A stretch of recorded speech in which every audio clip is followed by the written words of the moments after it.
Bob Dylan had stopped, right there in the middle of the street, among the people, in the heart of New York. Fall of 1976, a cold October day, around 3 in the afternoon. Dylan was walking, hands in his jacket pockets, head down, the city reflecting in his sunglasses. Nobody recognized him, or maybe they did but didn't bother. That was New York. Everyone was in their own world. But Dylan stopped, because he heard something. A guitar, acoustic, raw, not perfect. A few notes were off, the rhythm slightly broken. But there was something real. Dylan lifted his head. On the street corner, in front of an old building, sitting on the sidewalk, a young kid was playing. 13, maybe 14 years old. Torn leather jacket, worn-out jeans, beat-up sneakers.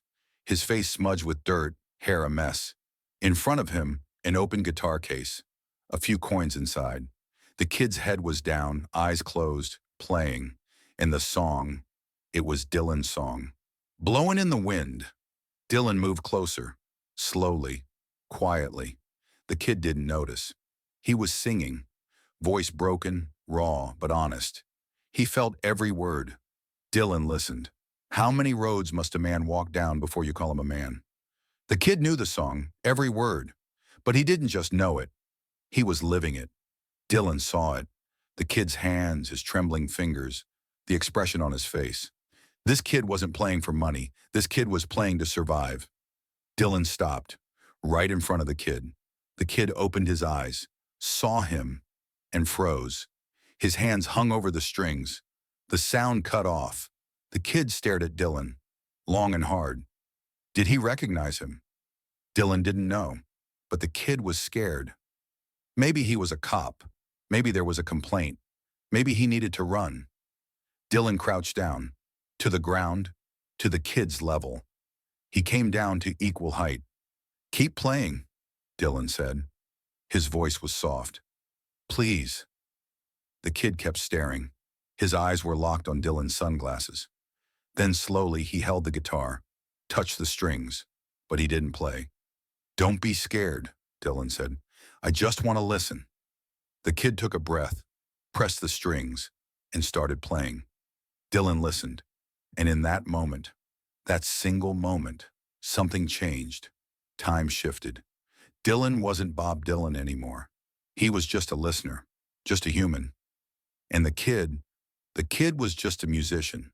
A small crowd gathered on the street. A few people stopped, looked. Did they recognize Dylan? Some did, but nobody approached. They just watched, and the kid played. The song ended. Dylan clapped, slowly, calmly. "That was beautiful," Dylan said. "Where'd you learn it?" The kid shrugged. "Radio, the street, everywhere." "How old are you?" 14. "What's your name?" The kid hesitated. "Tommy." Dylan nodded. He reached into his pocket, pulled out money. $100. Put it in Tommy's guitar case. Tommy's eyes went wide. That's too much." "No," Dylan said. "It's not even enough." Then Dylan stood up. He was about to leave, but he stopped, turned around, looked at Tommy. "This guitar," Dylan said. "Is it yours?" Tommy nodded. "It's old, broken, but it works." Dylan looked at the guitar. It really was old. The strings were worn, the body covered in scratches. But there was something. There was love. Someone loved this guitar. Dylan was about to say something, but he didn't. He just smiled and walked away. Tommy watched him go. Dylan disappeared into the crowd, and Tommy sat there, $100 in his hand, tears in his eyes. It was 14 years ago. Bob Dylan was 21 years old. He'd just come to New York, from Minnesota, from a small town, to the big city, to big dreams, but he had nothing, just his guitar, and his words, and his hope. Dylan was street performing in Greenwich Village, on sidewalks, in the subway, at park corners. People walked by. Some threw money, most didn't. Dylan didn't care. He kept playing. One day, while he was sitting on a street corner playing, an old man stopped. 70s, bearded, worn clothes. He looked homeless. The man listened. Dylan finished his song. The man clapped. Beautiful, the man said. But this city will eat you alive, son. Dylan looked up. I know. Then why are you here? Because this is the only place. Music is here. Life is here. The man smiled. He pulled something from his pocket. A small harmonica. Old, not shiny, but it worked. Take this, the man said. You're gonna need it. Dylan stared. Why are you giving it to me? Because you're what I used to be. Young, hungry, hopeful. I lost. Don't lose. The man put the harmonica in Dylan's hand and walked away. Dylan watched him go. The man disappeared into the darkness. Dylan never saw that man again, but he never let go of the harmonica. He used it for years, played it on albums, carried it on stages, and every time he used it, he remembered that man, that moment, that lesson. Don't lose hope. Dylan was sitting in his hotel room. Evening had come. City lights seeped through the window. Dylan held his guitar. He wasn't playing, just holding it. Tommy was in his mind. That kid, that voice, the way he touched that guitar. Dylan saw himself. 14 years ago. Same place. Same situation. Same hope. The phone rang. Dylan answered. Dylan, it's Jerry. His manager. Even his tired voice sounded energetic. What's up, Jerry? There's a show tomorrow night. Carnegie Hall. You ready? Dylan listened quietly. Dylan? Jerry, Dylan said. I want to ask you something. Shoot. Why do we do this? Music. Jerry paused. What do you mean? Why do we make music? For money? For fame? Or is there something else? Jerry thought. I don't know, Dylan. You tell me. Dylan smiled. I don't know either, Jerry, but I think I need to find out. He hung up. Dylan picked up his guitar, touched the strings, and started playing. A new song, not finished yet, but started. Dylan was on the street. Early morning. The city was waking up. Dylan was walking to the same street, Tommy Street. He got there, but Tommy wasn't there. Dylan waited. 1 hour, 2 hours. Tommy didn't come. Dylan started asking at nearby shops. Did you see a kid playing guitar? A few people remembered.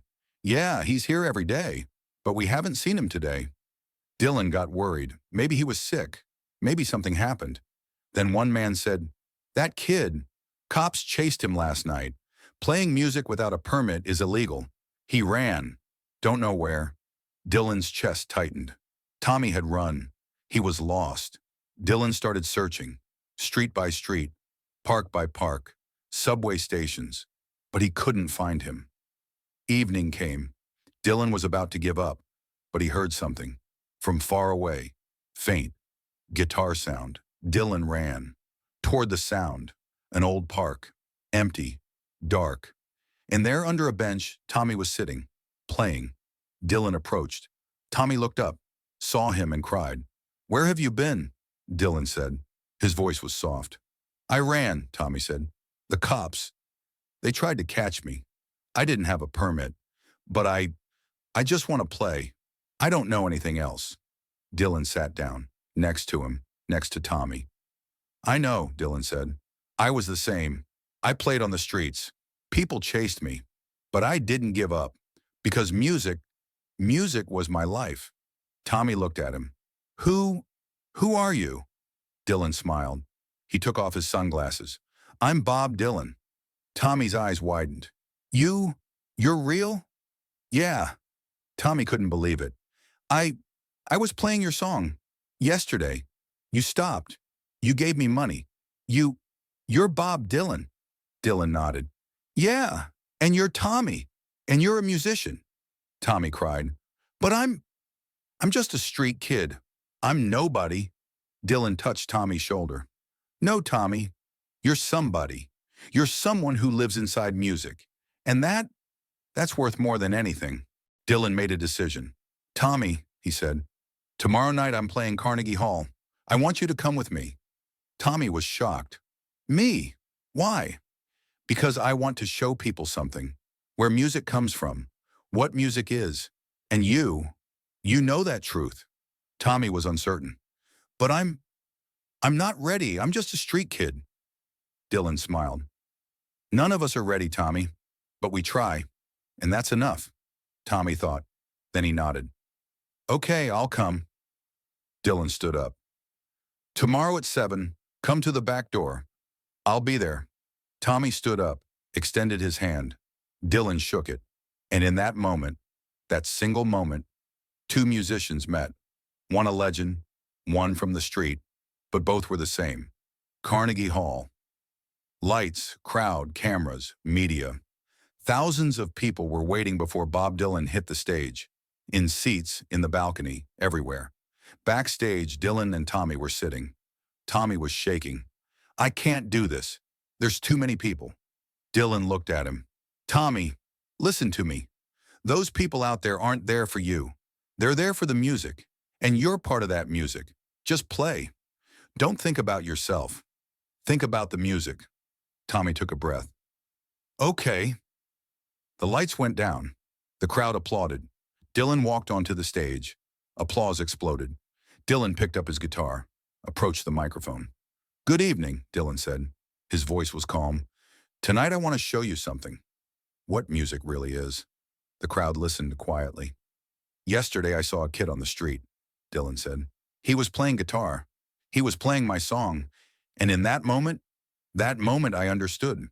Music isn't mine. Music belongs to all of us. Music belongs to the kid on the street. Music is life itself. Dylan looked to the side of the stage. Tommy, come here. The crowd was shocked. A kid walked onto the stage. Torn clothes, dirty face, old guitar. Tommy stopped, next to Dylan, under the lights, in front of thousands of eyes. Dylan smiled at him. Play, Tommy. Show them. Tommy held his guitar. His hands were shaking, but Dylan looked at him, and Tommy remembered. Don't think about yourself. Think about the music. Tommy pressed the strings and started playing. Blowin' in the wind. The first notes came out. The crowd listened quietly. Tommy's voice was broken, raw, but it was real. Dylan joined in, pulled out his harmonica. That old harmonica, the harmonica from 14 years ago, and they played together. Dylan and Tommy, legend and street kid, the two of them together. The song ended. Silence, a long silence.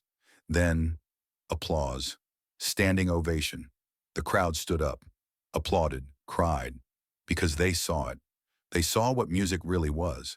Tommy was crying. Dylan hugged him. You did good, Dylan said. The concert ended. Media went crazy. Dylan brought a street kid on stage. Historic moment. The most beautiful moment in music history. But Dylan didn't care. He was sitting backstage with Tommy. What happens now? Tommy asked. Dylan thought. What do you want, Tommy? I want to be a musician. But how? Dylan smiled. Tommy, you already are a musician. Just keep going. Keep playing. And never give up. Dylan pulled a card from his pocket. An address was written on it. Go here, Dylan said. It's a music school. They'll help you. I talked to them. Everything's arranged. Tommy couldn't believe it. But the money? Free, Dylan said. Scholarship. You just go and learn. Tommy cried, hugged Dylan. Thank you, Tommy said. You changed my life. Dylan shook his head. No, Tommy, you changed your own life. I just showed you the way. 14 years passed. Bob Dylan was still making music, still touring, still writing songs. One day after a concert, someone came backstage. A young man, about 28, wearing a suit, looked professional. Mr. Dylan, the man said, do you remember me? Dylan looked. The face was familiar, but he wasn't sure. Tommy, the man said, 1976, Carnegie Hall, street kid. Dylan's eyes opened wide. Tommy! Tommy smiled. Yeah, it's me. Dylan hugged him. What's going on? What are you doing? I'm a musician, Tommy said. Professional. I made an album. I'm touring. And all of it is because of you. Dylan shook his head.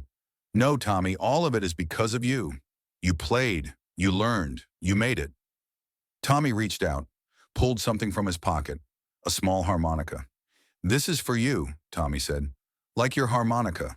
Old, used, but valuable. Dylan took it, looked at it. His eyes filled. One day, Tommy said, I'll see a kid on the street too, and I'll give him this harmonica, and I'll tell him, don't lose hope. Dylan smiled. That's right, Tommy, that's right. Music is a cycle. It passes from one generation to the next, from streets to stages, from stage lights to hearts.